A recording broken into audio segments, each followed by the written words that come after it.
All right, guys, how's it going?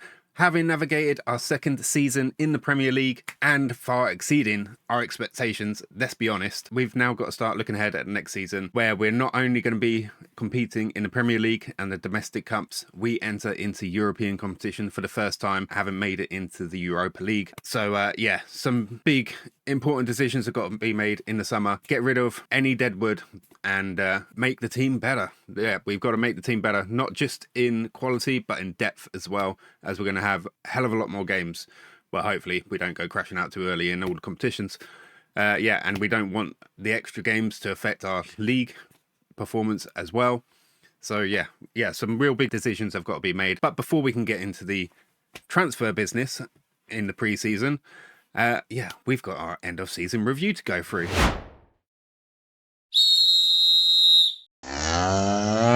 And here we have our end of season review for the season 2032 to 2033. It wasn't, I mean, we did well.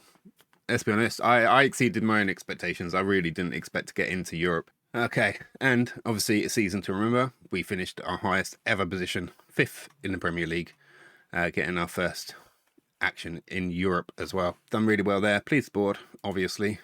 It was another season where we were expected just to fight against relegation, but we made ourselves a permanent, well, I say permanent, Premier League fixture, you know, for the foreseeable future. Anyway, moments to remember: big 6-0 win at home against Bournemouth, a decent 4-1 win away against Leeds and our former player Daniel Lewis, and yeah, goal of the season went to Sareva with his solo goal cutting in from left-hand side, beating 3 Man United players before he curled it into the far corner. So hopefully you saw that goal in the previous episode. But yeah, very, very good. All right, finances. Well, we all need money, don't we? And this is where we need more money. Sponsorships have gone up significantly last season from the season before. By a lot, from 2.82 million to 14.43 million. Broadcast revenue went slightly down, unfortunately, but we should see more this season with our participation in Europe as well. Hospitality, corporate and hospitality has gone up by a good 100,000. Competition prize money is up as well, from 11.7 million up to 31.37 million. So that's quite nice as well. Match day, commercial and retail, has gone down a little bit, but it's there and thereabouts. Right, so nearly 1.5 million from non-domestic sales. No, from merchandise sales. Non-domestic sales amounting to 144,000. So nearly 15,000 shirts sold. People liked Hognan, so yeah, that's good because he's definitely part of my plans for the future. Along with him, Yoshi, Maxwell, Sareva, and Day also sold a lot of shirts. So how did they line up? Well, Valagra up front. We definitely changed the formation towards the end of the season. We got good results with this formation as well. But I think the change in formation definitely helped us see out the end of the season and potentially claim that European spot. So yeah, as good as this was for us, I do think, yeah, we have potentially better performances with a different formation, but it was good to try it out. Right, so we had Goncalves in goal, Strauman, Parker, Ritchie, Alanes in defence, Tiernan ahead of him, Sareva, Oyoz on the wings, Maxwell, Yoshi, and then Valagra up front. No one with crazy ratings for the season, but I really do hope and expect them to be better next season as they become more of a team unit as well. God, 50 years old in the game now. Jesus. I got my first Premier Division Manager of the Month award in April. Yeah, fans player of the season goes to Christian Sareva, deservedly so. Young player of the season goes to Christian Sareva. Signing of the season, as we know, Luis Duarte. Goal of the season, Christian Sareva. I mean, it's pretty much a clean sweep for Christian. Most assists go to Christian with 10. And he gets the most player of the match awards as well with 6. And yeah, passes completion, Petrovic. All right, well, that that bodes well for trying to bring him into the starting 11 as a bit more of a permanent fixture as well. We broke our transfer records twice.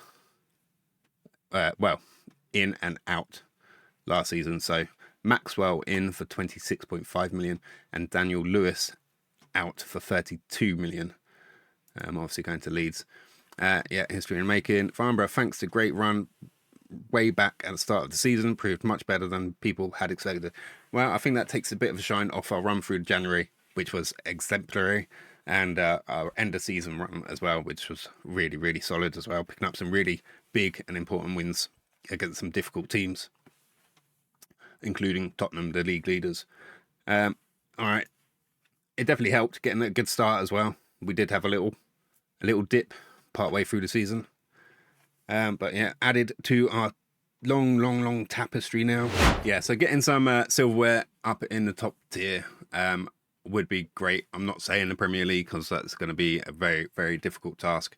But maybe the next year, I don't know. But maybe some domestic cups would be good. We're just going to have to see how it goes.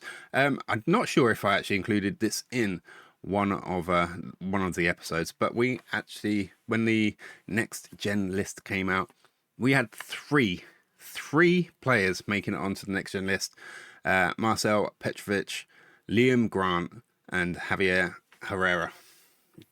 And yeah, so we've had one on there before in Goncalves. He wasn't on the list this year, though he's still only 20 and still classed as a wonder kid. I believe. But yeah, this year, three players on the list. And yeah, that's pretty exciting. So some big futures possibly for Petrovic, Grant, and Herrera as well. Well, this changes the narrative just a little bit. As we expected, there was a chance that we could be pushed up to the Champions League qualification with an outside chance, and that has happened. Farnborough qualify for UEFA Champions League. Yeah, that's going to be problematic. I mean, the level of opponent in the Champions League is going to be just so much harder. Financially, I don't know how we're going to do this. Obviously, we'll do what we can. In the Europa League, at least there's a chance that we could be competitive and try and enjoy some sort of run in it. But yeah, the Champions League is just, it's going to be menacing. But at least we're going to have our games on a better day, Tuesday or Wednesday. So there is that. All right, guys. Well, I thought I'd better do an update, even though almost next to nothing has happened, especially on the incomings. I have had a couple of outgoings completed, though. The first one, Aaron Ritchie, our captain, has left the club. He has gone to Fulham, and he went to Fulham for £13.5 million, potentially going up to £18 million. And I think he's been awesome for us. He really has. How long was he with us as well? He was with us since our second season in the Championship. Yeah, and he's been consistently solid for us, to be fair. So defensively wise, yeah, he's been really good for us. However, as you can see, he, as good as he is defensively, I mean, his best attributes are probably being in the right place at the right time, a decent tackler, and decent aerial ability. Those headings lacking still a little bit, though he chipped in with a few goals for us. How many did he get for us over the time? It felt like more. It did feel like more. He had 6. All right, definitely felt like more. But I feel like potentially getting up to 18 million for him is a good deal at this point. Next on the list out the door is Freak Gosselink. Brought him in. Thought he was going to be a bit of a freak. Did chip in with some goals. Just, especially with the fact that I've pretty much decided I'd changed our tactic and formation. He's just not at a level where I'm going to have to, force him into a new position or anything. So I thought I'd just cash in on him, pretty much just getting our money back. So he came in for 5 million. He's gone out for 5.5 million. We got a season out of him, 16 appearances, 2 goals, 3 assists. So, yeah, he helped us out for a season, and we've got our money back. That's potentially going up to 6 million as well. And yeah, he's gone to Leeds. We do have one potential. We don't have one potential coming in, and that is Yves Nsabimana. Totally butchered that, didn't I? Yeah. Well, potentially, though, I am up against. Is the bid still in? Yes. Barcelona. Will he choose Farnborough over Barcelona? Probably not.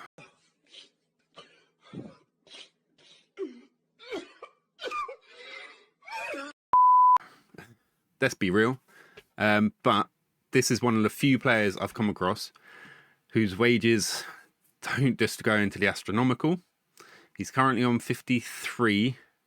I think our offer is less than that. So he'd be coming in on a lower wage than what he was getting at Leeds. Leeds got relegated, so that's why he's available for £16.5 million. But yeah, and that's the other thing. He'd be coming in as our left winger.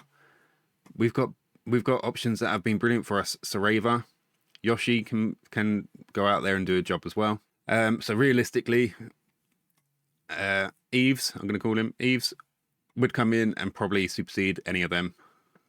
His level is better, but it'd obviously have to put performances on the pitch as well. Right, I needed to come back and talk about a problem, and that problem is Zdravko Milic. I've just got him fully scouted, and again, it's for that left wing position. Milic is available for 6.6 million, £10 million cheaper than Yves. Same age, probably about the same potential as well, and he's going to be available for so much cheaper as well, wage-wise. So I've finally got a scout report back for a central defender who ticks quite a lot of boxes in my view. The outward transfer of Harrison Parker fell through. He turned down Viz. Probably weren't offering him enough money. So yeah, that's 15 odd million extra that we haven't got in the kitty. But we still got an Aaron Ritchie shaped hole in the defence. I really like this guy, Cornelis Lorays. He's 23, so how much more development he's got to go, I don't quite know. He's only a squad player at Anderlecht, so if he was to come in and get regular first team Premier League football, yeah, he's definitely probably got some developing he can do. Our reputation did go up. Now we're in our 3rd season of the Premier League and in Europe. We have made it to a 3.5-star reputation. We are no longer the lowest reputation team in the Premier League, and there are no Championship sides above us in reputation either. So that is massive. Last season, 2nd season in Premier League, we were still behind some Championship sides. Well, I hope I don't have to worry about this too much, or if it's a sign of things to come. I haven't had to worry about it too much up to now. Our first big offer for one of our players, yeah, it's come in from Bayern Munich. Luckily, Tony Salaberry, yes, he's interested in speaking to Bayern Munich, but he hasn't said that he's going to throw a wobbly if I don't let him. But yeah, things could change like that. I mean, it's not a bad offer they're throwing at us. £33.5 million for Tony Salaberry. Tell him to bring me my money. With a percentage of profit from next sale. I don't want to sell him. I mean, Tony Salaberry is a standout player for us. Still, you know, this is a season, this should be his standout season where he is pretty much one of the first choices in the squad, week in, week out. He has no cons against him. He's got great mentals, pretty good physicals. You know, he doesn't really have that much going against him. Well, beyond all expectations, Yves Nsabimana has decided to reject Barcelona and agreed to join Farnborough. I'm still not sure if that's the right move to do. I mean, he's a great player. He's a great player. He's going to smash our highest wage earner. Big problem is, right, I've still got Alfie Harrison on our in our squad, and stupidly, I agreed years ago for him to have a highest earner clause in his contract. He is already on far more than he is worth. He's in the last year of his contract. I'm trying to force him out the door. I offered him out for 2.5 million and to pay 15,000 a week of his wages just to get him out the door. So I think I'm going to delay that because Alfie Harrison is currently in contract negotiations with Viz. So hopefully with the wage contribution from ourselves, then he might be able to go. I really need him to go. Used to suck a shit. Get out! And hallelujah, my prayers have been answered. Alfie Harrison is about to leave the club. And it's not even for the deal where I'd have to be paying £15,000 as part of his wages. He's chosen to go to Derby, who came in after that for a lower transfer fee.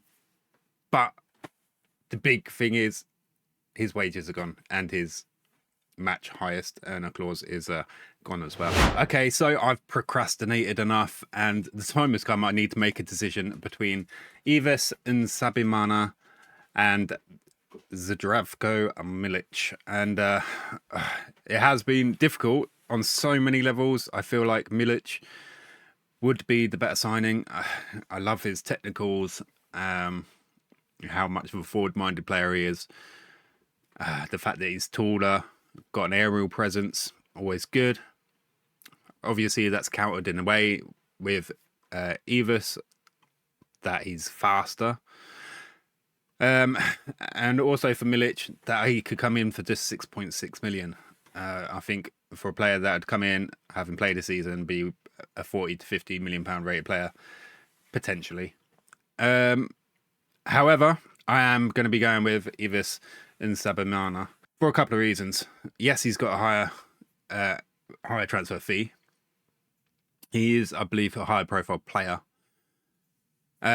However, he is he's going to come in for a slightly higher wage on 48,000 a week. He does have an increase clause should he get 5 international caps. Fair enough. I can't remember exactly what that goes up to. But Milic, I could only get him to sign on the dotted line when he had two pay increases clauses in his contract, all the way up to £80,000 within 25 appearances, I think it is. So with that in mind, and the fact that Sareva has been so good for us the last season, and Ives is just like an evolved version of Sareva, and I feel really bad for Sareva. I don't really know whether he's going to be happy playing as a backup or whatever, but I mean, just look at this polygon graph. I mean, add on to that he's actually got a bit of better defensive ability as well. I think it's the right thing to do. So, yeah, I'm going to do that. I'm going to accept that deal. Yeah, I think I should hold my head up high as well. The fact that he turned down Barcelona to join us here. It might be that they weren't offering him half the wages that we were, possibly. But, or maybe it's us being able to offer him such a high profile playing role. All right, and the good news has started coming thick and fast now, as I can now pull the trigger on the incoming transfer of Ayali, coming in for 13.75 million. I think it'd be a good signing. I really do. That right wing position we were a bit short in last year, and I ended up having to bring in Warfield. As you know, it wasn't the most technically and attacking minded player. He did bring some other things that were good. He was pacey and he had aerial ability, and he could cross. He can cross better than actually Ayali can. But this guy brings in another level.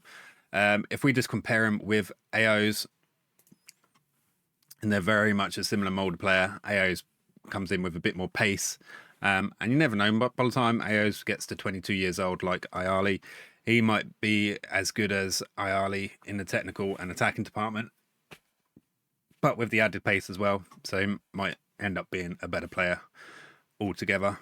But for the moment, I definitely think having these two players vying for that spot is better than AO's and Warfield. Warfield didn't do anything wrong. last season. He actually was a really good addition to the team. But yeah, now we're where we're at, having to play in the Champions League.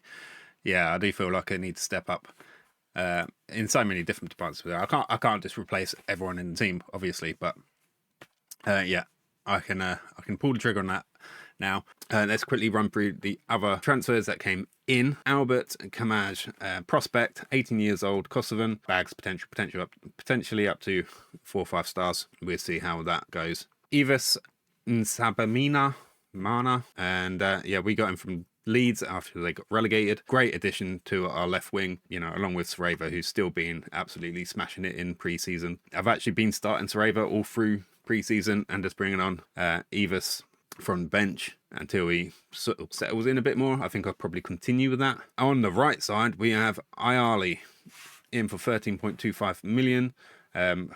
Valuation's just absolutely massive straight away.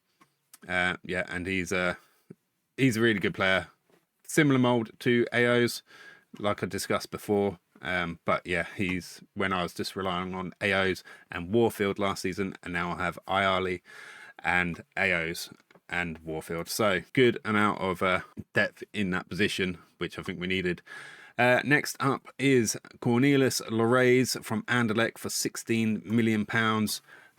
Yeah, he suddenly became our best defender at the club.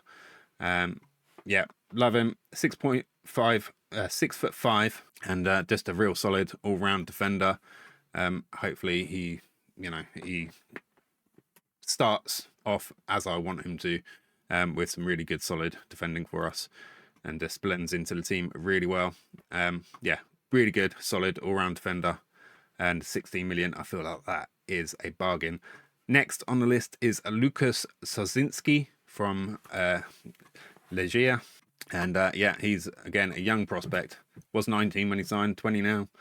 Yeah, I just thought he had some really good technicals, so I thought I'd take a punt on him and see how he goes. Again, his value's not really jumped up, but we're to see if he can develop into anything more. Someone like him might go out on loan, I don't know. But yeah, nothing really stand out about him. I just thought at 3.1 million, I thought it was worth a punt anyway. So that was done. And then finally on our list, which took us up to £70 million spent this summer transfer window, Esteban Ruiz de Galarreta, who also, I believe, turned down Barcelona. So twice chosen over Barcelona. I don't know whether it's because of how much we're paying or what, but he suddenly becomes our best defender at the club, ahead of Cornelius Lorays. However, the big downside and question mark over whether he can perform is that he doesn't enjoy playing in big matches. So I've always hated it, but for £9 million, I couldn't say no, and I thought I've got to take the gamble.